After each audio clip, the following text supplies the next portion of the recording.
जय मिथिला, हम मुनि झा आइ एकटा बेटी विवाह के कन्यादान के गीत सुनाबै छी तऽ सुनू। और हाँ, मिथिला के पारंपरिक लोकगीत गाबै छै तऽ कनि हमरा पेज मुनि झा पेज के फॉलो जरूर कर लिअ। तऽ सुनू बेटी के विवाह के गीत।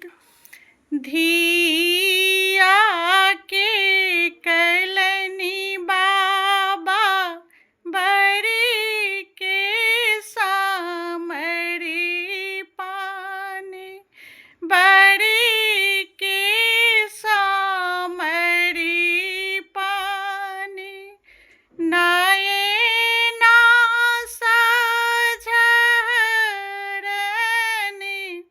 नूर गे माई, नयना सझरना नूर गे माई, शिशु की रोबे कापे दोनों हथिबा, कापे दोनों हथिबा से आँखिया से झराए नूर गे माई, आँखिया से झराए नूर गे माई, धिया के कैलनी बाबा बड़ी के सामरी पानी, बड़ी के सामरी पानी, नयना सझरए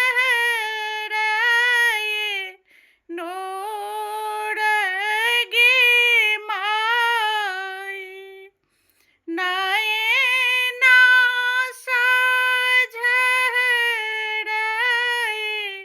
नूर गे माई, धिया के सीनेहि मैया मोने मोने कानथि, मोने मोने कानथि, बाबा हृदय के हाना